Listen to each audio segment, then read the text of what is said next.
Hi, I'm Faye. And I'm Fluffy. And we're on a mission to be fabulous. Bring joy, and most importantly, lead the house down!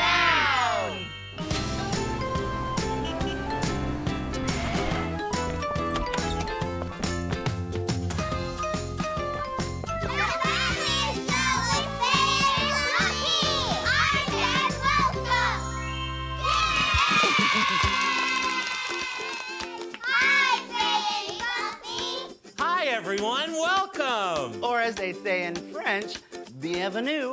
Yeah, so today... Or as they say in Spanish, bienvenidos. Okay, but today we're going to be... Or as they say in American Sign Language, do any of you know how to say welcome in a language that's different from English? Hola. Hola! So many ways for us to welcome and greet people. It's pretty fantastic. How are you feeling today, Fluffy? Well, I'm always happy to be here with you and our friends, but I don't know.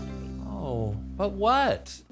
Well, I took a cooking class at my community center down the street near my house, and I went there and I was so excited, but I didn't know anybody. And then when it came time to pick partners, nobody wanted to be partners with me.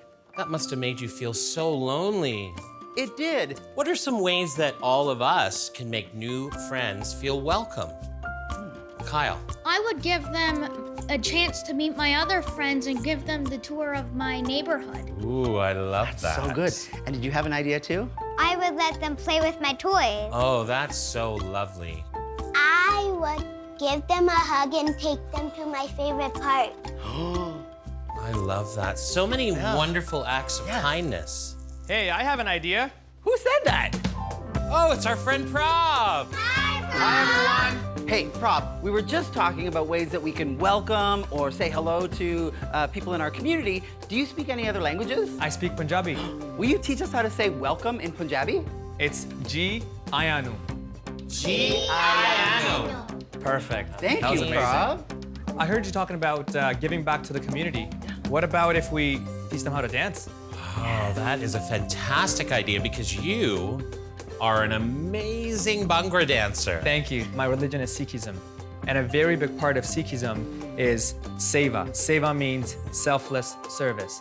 So when I teach people how to dance, I feel like I'm doing my part of seva. Yeah. What's Bhangra? Bhangra is a traditional form of dance originated from Punjab. Well, do you think that maybe you could show us like just one or two moves why right not? now? Why not? Should Yes. I take the center spot? Come in the middle, Yeah? come in the Okay. middle. Okay. Okay. Okay. So action one, ready? Smile. Action two, shoulders, and then we dance. Okay. So we're gonna put our left hand on our waist, Okay. right hand over here, and we're just gonna tighten the light bulb. Okay. 1, 2, 3, 4, 5, 6, 7, 8. Okay, one more move. Our hands, make sure the palm is facing the roof. We take it all the way up, and then we're gonna pump it. We're gonna go 1, 2, 3, 4, 5, 6, 7, and 8. Prob, I have a big question. Yeah? Do you think that maybe you could stick around and later show us some more dancing? Oh, definitely. Yay! Face closet! Hi, friends. I'm so excited to pick out an outfit to welcome my new neighbors. I need something to wear to help them move into their new home. Can you help me? Yes! Wow. Now this outfit would definitely make a big impression with my new neighbors. Do you think I'll be able to lift boxes in this? Yay! Let's try again.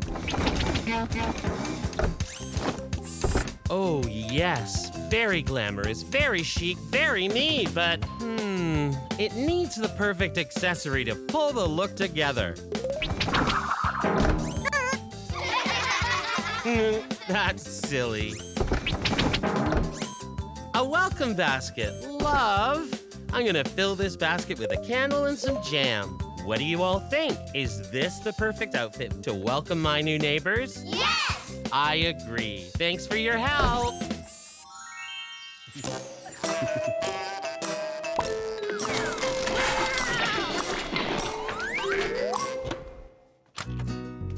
Are we ready for the settle down song? Yes, we are. Everybody settle down, how quiet can you be? Shake real fast, shake real slow, stand still, as a tree. Now sit right down and gather round, it's story time. We've settled down, now take a look, let's open up this book. Today's book is A Feast for Joseph by Terry Farish and O.D. Bonney. Joseph and Mama are alone on the stoop of their apartment. In the moon's light, people rush by. In the refugee camp where Joseph and Mama came from, people cooked at night in the hot wind blowing. Auntie stirred Kwan and the black soot flew. Under the moon, boys played the owl. Whoosh! Joseph says to Mama, "Here there are not enough people to eat with." "I'm here!" Whoosh! Slides down the railing from her apartment upstairs, ribbons streaming from her whoosh of curly hair. Now we're enough. But Joseph is busy watching for other people. He talks to Aboiba across the ocean. "I'm waiting for you," he says. He remembers Aboiba dancing on her long legs like birds. Strut, strut. "I have my traveling bag with good things," she says. "I wait for the Boraga." At school, Joseph scoops up the Kwan and Deknor that Mama packed for lunch. Whoosh leans over to sniff it. He offers her a taste. "I think I might love it," she says. When Joseph gets home from school, he looks around to see if a suitcase has come. No. "I'm here," Whoosh says. But Joseph is calling his 7 cousins and auntie and uncle who live across town. "When are you coming?" Auntie says, "When we get the day off, we will come." Mama stirs Kwan in a pot on the stove. "Can I do it?" Whoosh says. "Like this." Mama shows her how to stir with the long wooden spoon. Joseph remembers the smell of yen burning in the cook fire. An idea begins. It begins in his belly. The next day at school, Joseph says to his teacher, "Please come to my house. We will cook for you." "I'd like that, Joseph," she says. "That would be fun sometimes." But his teacher doesn't come. Abuba doesn't come. No one comes. Joseph says, "I'll invite the neighbors." "The neighbors?" Mama asks. "What if they don't like Kwan and Deknagor?" "I love Kwan and Deknagor," Whoosh sings. "Come Saturday," Joseph calls out, "we'll cook for you."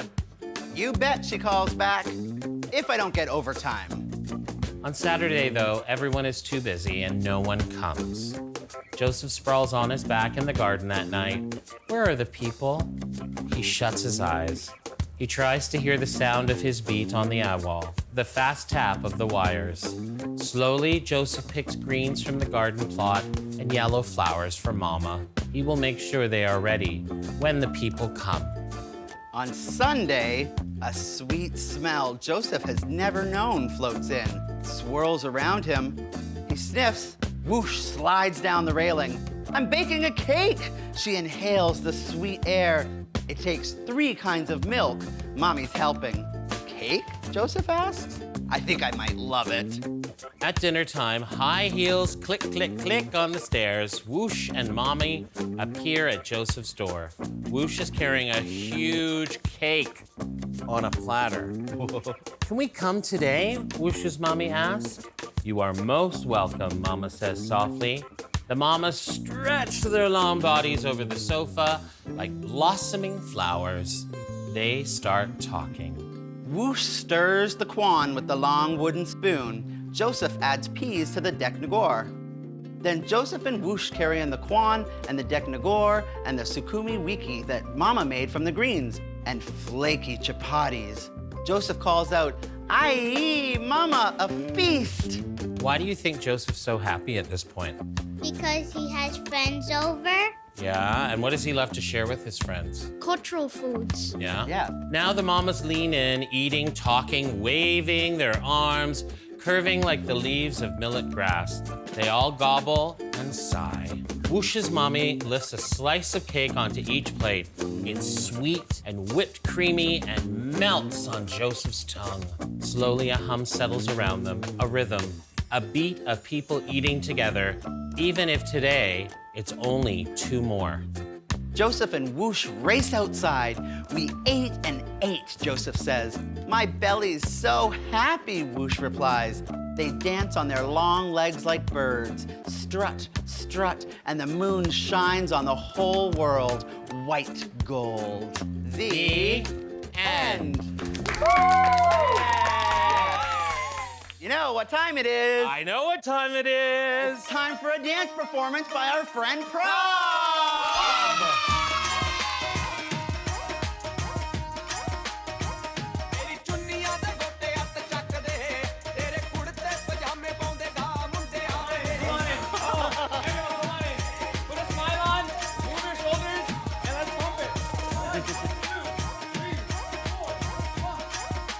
Remember to care. Remember to be kind. And remember to read. See you next time.